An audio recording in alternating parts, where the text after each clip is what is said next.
Oleh karena itu, mari kita bersama-sama mematuhi, bersama-sama disiplin, bersama-sama memenuhi himbauan pemerintah. Karena inilah cara yang bisa kita lakukan sebagai bentuk kontribusi langsung di dalam penanganan COVID. Kita harus terus-menerus mengikuti perkembangan COVID ini dengan mengikuti berita-berita yang sudah kita siapkan di berbagai situs resmi kita. Baik di portal covid19.go.id, hotline 119, WhatsApp COVID, ada di Halo Kemkes, ada di berbagai media sosial, dan portal milik gugus tugas percepatan penanganan COVID, banyak sekali aplikasi online dan telemedicine yang lain. Secara konsisten, TVRI dan RRI terus menyiarkan berita ini dan diikuti oleh media-media yang lainnya. Oleh karena itu, saudara-saudara sekalian, kita terus bekerja. Data yang kita update pada tanggal 18 April hari ini pada pukul 12.00 adalah sebagai berikut. Bahwa kita sudah melakukan pemeriksaan spesimen lebih di 45.000 spesimen dari lebih dari 39.000 orang. Ada hasil positif sebanyak 6.248, hasil negatif 33.174. Dari pemantauan yang kita lakukan, orang dalam pemantauan sudah lebih dari 176.000 dan kemudian PDP ada 12.000. Kita berharap bahwa 12.000 lebih PDP ini betul-betul dalam pengawasan yang ketat untuk kemudian kita perhatikan gejala klinisnya dan kemudian kita lakukan pemeriksaan antigen PCR. Karena inilah diagnosa pasti. Kasus sembuh 631 orang. Kasus meninggal 535 orang. Sudah seluruh provinsi terdampak. Sudah 221 kabupaten kota yang terdampak. Provinsi yang kemudian jumlah pasien sembuhnya cukup banyak, kita bersyukur ada 205 di DKI, 96 orang ada di Jawa Timur, 44 di Jawa Tengah, ada 43 di Sulawesi Selatan, ada 41 orang di Jawa Barat. Total dari keseluruhan provinsi yang lainnya adalah sebanyak, kasus sembuhnya adalah sebanyak 631 orang. Saudara-saudara, kalau kemudian kita rinci data ini sebagai berikut, sampai dengan hari ini ada 325 kasus baru, sehingga total menjadi 6.248 orang. Ada 24 kasus sembuh, sehingga totalnya menjadi 631. Dan ada 15 pasien sembuh, totalnya menjadi 535. Oleh karena itu, mari bersama-sama kita yakini bahwa penyebaran ini masih terjadi. Oleh karena itu, mari berpartisipasi lebih banyak dan lebih serius lagi, karena ini permasalahan kita. Partisipasi bisa kita lakukan dengan terus-menerus kita mematuhi anjuran-anjuran pemerintah untuk tetap berada di rumah, menjaga jarak, mencuci tangan dan menggunakan masker. Terutama pada daerah-daerah yang sudah mengimplementasikan PSBB, pembatasan sosial berskala besar.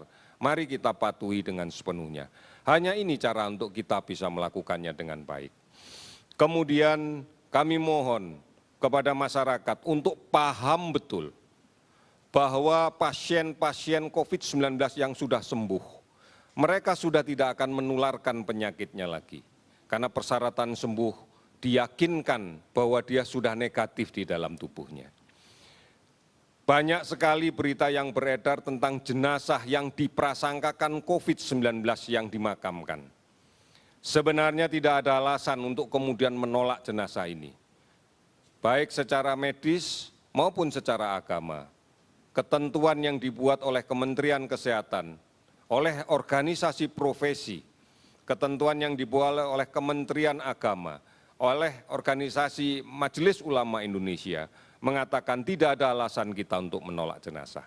Namun perlu kita pahami bahwa jenazah yang dimakamkan dengan tata laksana pada pengelolaan penyakit menular itu belum pasti jenazah COVID. Yang ada di dalam organisasi profesi adalah penata laksanaan jenazah berpenyakit menular. Hal yang sama juga kita lakukan apabila jenazah itu meninggal karena HIV/AIDS, karena hepatitis B, karena Ebola, karena difteri, karena COVID-19. Semua akan mendapatkan perlakuan yang sama. Amankan jenazahnya agar tidak menyebarkan penularan penyakitnya ke orang lain. Ini sudah menjadi standar teknis baku yang dilaksanakan di dunia kesehatan. Pastikan tidak akan ada cairan sedikit pun yang keluar kepada lingkungan dari jenazah itu. Kita bungkus dengan plastik dan kemudian kita yakinkan di dalam peti yang sudah kedap juga dan dengan ditambahkan antiseptik yang cukup. Oleh karena itu, bukan dimaknai bahwa semua jenazah yang dimakamkan dengan prosedur jenazah dengan penyakit menular selalu dianggap COVID-19. Kasus yang kita sampaikan terkait dengan meninggal karena COVID itu adalah kasus yang meninggal dengan konfirmasi laboratorium positif. Kasus PDP yang belum terkonfirmasi COVID, maka tidak akan kita catat sebagai jenazah COVID-19. Ini yang harus kita pahami supaya tidak semua kasus meninggal di era sekarang selalu dikonotasikan COVID-19. Saudara-saudara sekalian, mari kita lawan COVID dengan meningkatkan imunitas diri. Pastikan kita mendapatkan asupan yang gizi, yang cukup, sabar dan tenang, cukup istirahat, dan cukup juga beraktivitas fisik.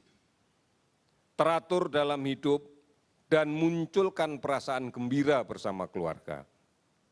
Tetap tinggal di rumah dan pastikan bahwa kita bukan hanya diam di rumah, tetapi saat sekarang paling penting adalah bagaimana kita melaksanakan pemberantasan sarang nyamuk di rumah.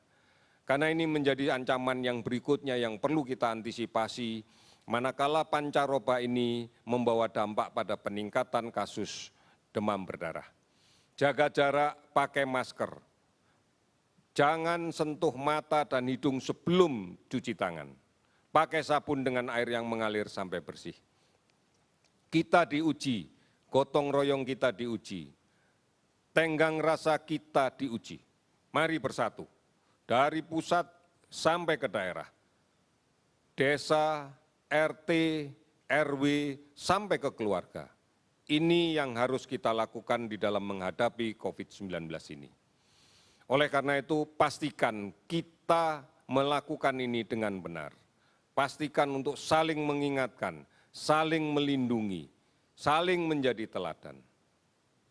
Maskerku melindungi kamu, maskermu melindungi aku. Terima kasih, selamat sore.